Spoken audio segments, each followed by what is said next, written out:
Alright everybody, listen up. Right here we have a generic mid-range laptop, what you just announced. What are we gonna call it? I need some creative, out-of-the-box names. Go for it. You, what do you have for me? Hey, your boss, why don't we call it the HP Laptop 15? Because it's a laptop by HP, huh? I love it! Beautiful! Beautiful! That's what we're gonna call it. Someone give that child a promotion.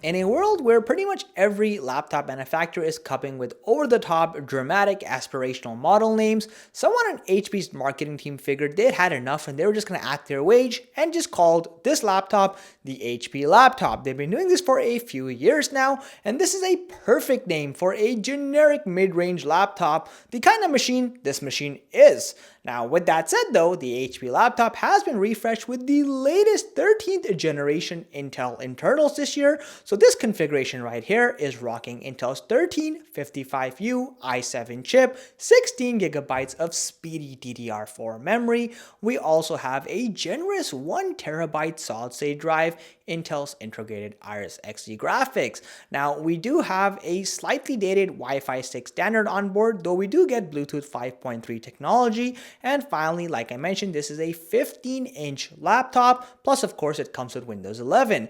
Today, we're gonna put this laptop through all its tests and paces to see if HP's Laptop 15 can live up to the expectations we've come to expect with the mid-range to lower mid-range category, and see if this is the right value for you. So let's get started. As far as packaging is concerned, it naturally comes in a plain old cardboard box, but it's what's inside that counts, right? So inside the box, you'll find a few things. Firstly, of course, behind all that protective packaging and, well, other contents, you will find the HP Laptop 15 in the flesh.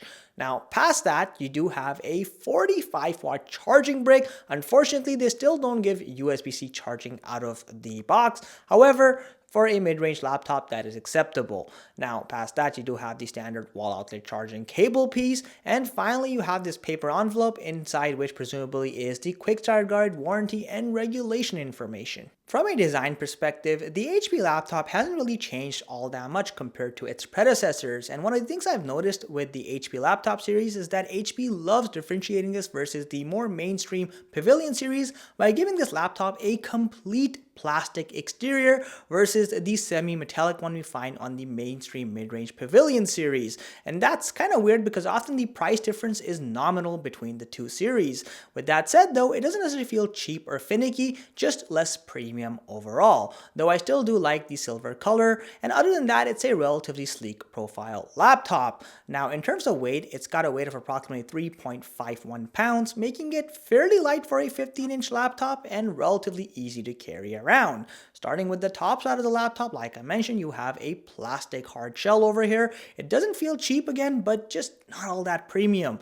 It's also worth noting you do get a nice shiny HP logo in the center, which I can appreciate, and thanks to the plastic design, it's fairly fingerprint resistant, which is for some reason a feature that I need to mention with a lot of laptops in this year. On the sides of this laptop is where you will find all the I/O ports. So on one side, you have a USB-A super speed port, you also have a HDMI 1.4B port, and you also have a USB-C port, though you don't get Thunderbolt 4 here, or DisplayPort functionality, unfortunately. You also have the headphone jack next to that. On the other side, you have the DC charging port, and then you have one more USB-A super speed port. Aside from the lack of Thunderbolt, it would have been nice if they included a SD card reader, but I/O port diversity isn't anything to write home about here. The bottom of the laptop also has a standard plastic finish, though you will notice you have a very large and generous air intake vent, which is kind of odd for a laptop with a single fan setup, but I'm not complaining. On the corners, you'll notice there is a speaker grill on either corner, indicating this is a bottom-firing stereo speaker setup, and do not worry, we will do a sound test later on in the video.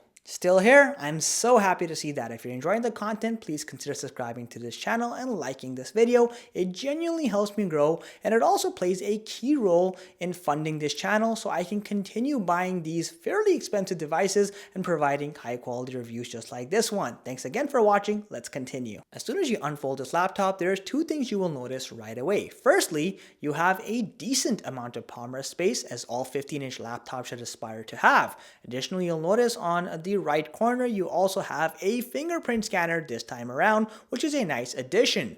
But the real improvement here undoubtedly is that trackpad. Aside from being considerably larger than its predecessors, despite having a plastic surface build, it is far more firm and of higher quality. The clicks are more tactile, there's considerably less flex, the calibration is far better this time around, and I was genuinely surprised in a great way as to how much HP has improved this year's trackpad. It's definitely a decent experience this time around. Don't stop smiling yet, because HP has also dramatically improved the keyboard this year. They finally ditched that ultra-wide keycap style finicky keycap keyboard thingy they had going. That's a lot of keyboards. But the point is, they've gone in favor of a more higher end keyboard system here. You'll notice that the keycaps are a little bit smaller in surface area, but they're far more well labeled and they're more uplifted as well. Additionally, HP is finally including a full-fledged backlighting system with the HP laptop series this year around. You of course have a 10 key pad as well, since this is the 15-inch variant. Now, I mentioned the keycaps are uplifted, and the benefit here is that you get considerably more key travel. On top of that, the keycaps aren't finicky unlike previous models, so it feels like a very wholesome typing experience, and there is a decent amount of tactility per keystroke. Honestly, this keyboard has improved miles and beyond, so I was really happy to see that HP has taken feedback from previous models and brought forward such a high quality keyboard on a relatively low end or mid-range laptop. So great job there, HP. Now, just when I was starting to drool, the hinge system gave me a total buzzkill, because just like previous generations, this is a very fragile and vulnerable hinge system. There's a fair bit of wobble, and because they use a single tier mechanism, the problem is if you open your laptop from the corners, you will inevitably damage the hinge in the long run, so take great care and open it from the center so you don't damage your hinge. Now, as far as display fitting goes, you have a fairly thick chin at the bottom with that HP logo at the center. However, you have very thin bezels on either corner with modern day standards, and then at the top you again have a fairly thick forehead, but I'm totally okay with it because at the center you have a nice full HD or 1080p webcam, which honestly is pretty good. And for reference, Dell's $2,400 XPS 15, the latest generation by the way, is still rocking a 720p webcam. So this on a much cheaper machine is, well, totally awesome, and gives me some semblance of hope that PC manufacturers are finally moving past 720p. Thank you, HP.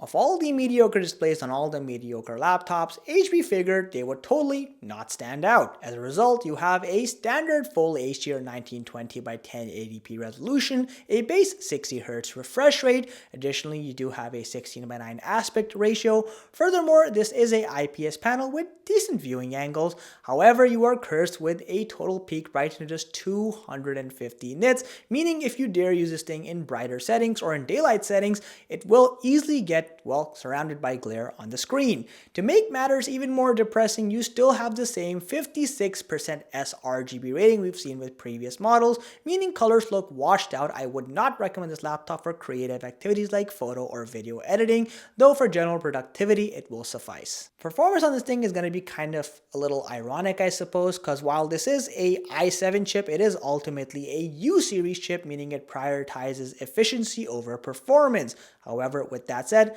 day-to-day activities like web browsing, watching HD content on the web are going to be a total breeze for this machine. However, even more demanding activities like programming, for example, are totally doable on here, and even the most demanding activities like 4K video editing, to my surprise, actually run very smoothly. So I was able to use DaVinci Resolve 18 and edit multiple layers of 4K footage with only a handful of frame drops, which again is pretty nice for a machine of this stature. Of course, that that 16 gigabytes of RAM is probably playing a pretty big role here as well. Now, you can perform casual gaming on this machine, and there have been some improvement. So I noticed that games like Fortnite were actually running pretty close to 60 FPS, sometimes even a little higher on lower end settings. While this isn't going to be anything groundbreaking, it is definitely an improvement compared to the previous generations. Thermals have taken a turn for the worse this year, as under unrealistic peak loads I hit a maximum surface temperature of right around 44 degrees Celsius.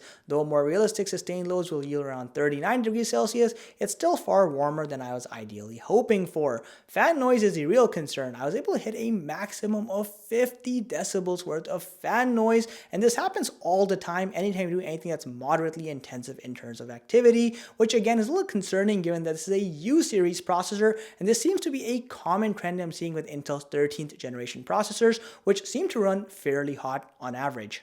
You do have a 41 watt hour battery on this thing, and in terms of overall battery life, you can expect around 7 hours realistically speaking doing low to moderately intensive stuff, though this number can significantly drop if you really push the processor to its limits.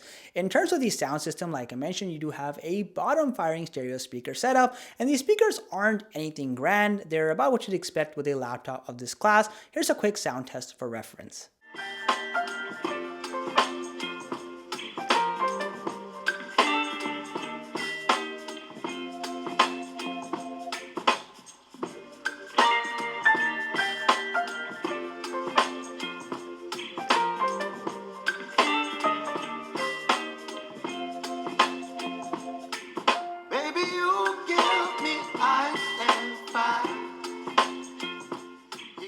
With a retail price of $950 for the i7 configuration, or approximately $700 for the 8GB i5 configuration, the HP Laptop 15 has no problems making certain superficial compromises to give you maximum value. For example, HP deliberately reduces the build quality to a full plastic frame, but in return, they've significantly improved the quality of the trackpad and keyboard. They've added a fully backlit keyboard this time around, they've upgraded the webcam experience, and they've also made other minor improvements.